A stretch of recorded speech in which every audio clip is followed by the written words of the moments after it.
تبھی سرکار دو عالم صلی اللہ علیہ وسلم صحیح حدیث کے اندر ارشاد فرماتے ہیں کہ دعا مومن کا ہتھیار ہے۔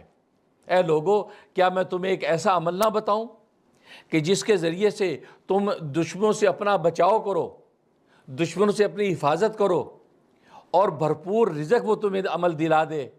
فرمایا کہ تم دن رات اللہ تعالیٰ سے دعائیں کرتے رہو، دن میں بھی دعائیں کرو، راتوں کو بھی دعائیں کرو، تو اللہ تبارک و تعالیٰ دشمنوں سے تمہیں بچائے گا، حفاظت دے گا، اور تمہارے لیے رزق کے دروازے کھول دے گا۔ اللہ اکبر، اللہ اکبر، محمد رسول اللہ۔ تو دیکھو دو ہی چیزیں، ایک رزق اور ایک حفظ۔ انسان کو دنیا میں رزق چاہیے یا حفظ چاہیے؟ دشمنوں سے حفظ اور حفاظت چاہیے، اور اپنے جینے کے لیے، بقا کے لیے رزق چاہیے، اور جینے کے جتنے بھی تقاضے ہیں رزق کے وہ سب اللہ تعالیٰ عطا کرے۔ فرمایا کہ اس کی بنیاد کیا؟ دعا ہے۔ تم دعا کرو، دن میں بھی دعائیں کرو، راتوں بھی دعائیں کرو، تو اللہ تبارک و تعالیٰ دشمنوں سے تمہاری حفاظت کریں گے اور تمہارے لیے رزق کے دروازے کھول دیں گے۔ اب اس کے علاوہ انسان کو کیا چاہیے؟ اور فرمایا کیوں کہ فَإِنَّ الدُّعَاءَ سِلَاحُ الْمُؤْمِنِ، کیونکہ دعا مومن کا ہتھیار ہے۔ یہ ایسا ہتھیار اللہ تبارک و تعالیٰ نے مومن کو دے رکھا ہے کہ اس کے ذریعے سے اس کائنات کو جیسے چاہے لے کر چلا سکتا ہے۔ چھری کا کام کاٹنا ہے، لیکن دعا کرے تو چھری کاٹے گی نہیں۔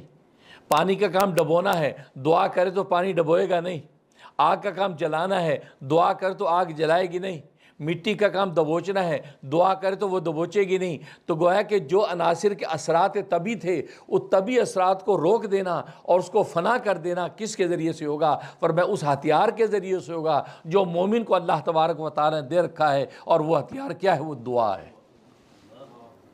لہذا آپ کائنات کے اندر تبدیلیاں دیکھیں، ساری کی ساری کائنات کی تبدیلیاں دعا کی بنیاد پر ہوئی ہیں۔ بعض منچلے کہہ دیتا جی دعا سے، یہ دعا سے جنگیں جیتی جاتی ہیں، یہ کیسے ہو سکتا ہے؟ یہ دعا سے لڑائی جیتیں گے، اجی دعا سے پیٹ بھرے گا؟ یہ نہیں، دعا سے سب کچھ ہوتا ہے۔ اس کے پیچھے ٹرانسفارمر دعا ہی ہے۔ آپ غزوہ بدر جیتے ہیں، غزوہ بدر کس بیس پر جیتے ہیں؟ دعا کی بیس پر جیتے ہیں۔ طائف کے سفر کے اندر آپ گئے ہیں، طائف کے سفر کی واپس آ کر آپ پر سفر میں آزمائشیں ٹوٹی، واپس آئے معراج پہ چلے گئے، کس طرح گئے؟ دعا کی وجہ سے گئے۔ غزوہ احد کے اندر فتح ہوئی، دعا کے ذریعے سے ہوئی۔ تو گویا کہ بعد میں شکست کے اندر اگر بدلا ہے تو وہ تو صحابہ کی تربیت کرنی تھی کہ صحابہ نے اطاعت امیر کی حقیقت کو ذرا پہچاننے میں ظہور کیا، تو اللہ تبارک و تعالی تربیت کے طور پہ اس فتح کو شکست سے بدلا، ورنہ دعا کے ذریعے سے فتح ہوئی۔ تو جتنی جنگیں اٹھا کے جی پیچھے دعا، بدر کی وہ دعا کہ جس میں جھونپڑے میں بیٹھ کے رسول اللہ سے دعا مانگ رہے ہیں، اللہ اگر آج یہ مٹھی بھر یہ تیرے ماننے والے عبادت کرنے والے مارے گئے تو یاد رکھ قیامت تک تیرا نام لینے والا کوئی نہیں ہوگا۔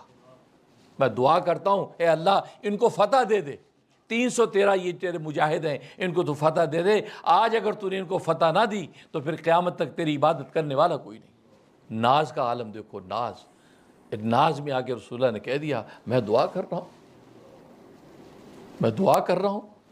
آپ دعا اگر قبول نہیں کریں گے تو پھر کیا ہوگا؟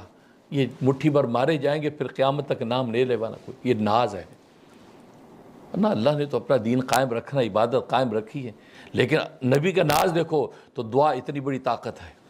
پھر دعا سے انقلاب کیسا آیا؟ آسمان کے دروازے کھل گئے، آسمان سے فرشتے اتر رہے، زمین ان کے موافق ہو گئی۔ کیونکہ دعا کرتی کیا ہے؟ دعا دنیا کے سارے حالات آپ کے موافق کر دیتی ہے۔ کیوں؟ اس لیے کہ ساری کی ساری کائنات تو امر الہی کے تحت چل رہی ہے، اور آپ کی دعا اس امر الہی کو جب لے لیتی ہے تو امر الہی آپ کے حق میں ہو جاتا ہے۔ آپ ہوا چاہتے ہو تو ہوا اترنے لگتی ہے، آپ پانی چاہتے ہو تو پانی نازل ہونے لگتا ہے، آپ آگ چاہتے ہو تو آگ سامنے نظر آتی ہے۔ تو گویا کہ یہ دعا ان حالات کو آپ کے موافق کر دیتی ہے، اور حالات کس کے ہاتھ میں ہیں؟ وہ اللہ تبارک و تعالیٰ کے ہاتھ میں ہے۔ اللہ اکبر، اللہ اکبر، محمد رسول اللہ۔ تو دعا، اس لیے سرکار دو عالم صلی اللہ علیہ وسلم نے سب سے بڑا خزانہ امت کو دعا کا دیا ہے، اور آپ کی دعاؤں کے دو پہلو ہیں، ایک علمی اور عرفانی پہلو ہے، اور دوسرا آپ کی دعاؤں کا یہ عملی اور جسمانی پہلو ہے۔ علمی اور عرفانی پہلو کا مطلب یہ ہے کہ رسول اللہ کی دعاؤں کو جب آپ دیکھیں تو دعاؤں کے ترجمے کو آپ پر غور کریں تو پتہ چلتا ہے کہ رسول اللہ کو اپنے رب سے تعلق کیسا ہے، کیسی پاکیزہ تعلق ہے، کیسی انہماک ہے آپ کی شخصیت کے اندر اللہ کی ذات میں، اور کیسے اللہ کی ذات و صفات کے حقائق اور اسرار آپ پر کھلے ہوئے ہیں، اور کیسا آپ کو اللہ پہ ایک ناز ہے، اور آپ دعاؤں کے اندر اپنے اللہ کو پکار رہے ہیں۔ گویا کہ پردہ غیب آپ کے سامنے پردہ شہود نظر آتا ہے، آپ اس طرح مانگتے ہیں اللہ سے جیسے سامنے ایک چیز نظر آ رہی ہے۔ تو یہ عرفانی پہلو، علم پہلو، جب ان دعاؤں کے حقائق کی ترجمے کو دیکھتے تو ایسا لگتا ہے کہ رسول اللہ کو اللہ کے ساتھ کیسا تعلق ہے، سبحان اللہ۔ اور دوسرا عملی و جسمانی پہلو ہے، ان دعاؤں کے ذریعے سے پتہ چلتا ہے کہ سلیقہ کیا ہے مانگنے کا، اللہ سے مانگنا کیسے ہے، اور اللہ سے کیا مانگنا چاہیے۔ کیا ہر چیز یہ اللہ سے مانگ لیں؟ بے شک ہر چیز مانگ لیں، لیکن ہر چیز میں کون سی چیز مانگنے کی ہے، مومن کی کیا شان ہو کہ اللہ سے کیا مانگے، آپ کا کیسا کیلیبر ہو کہ کس لیول کی چیز اللہ سے مانگیں، اور کتنی مقدار میں مانگیں، کیسی کیفیت میں مانگیں۔ تو وہ نبی پاک کی عملی اور آپ کی جسمانی جو پہلو سے نظر آتا ہے کہ اللہ تبارک و تعالیٰ سے دعاؤں کے مانگنے کا سلیقہ کیا ہے۔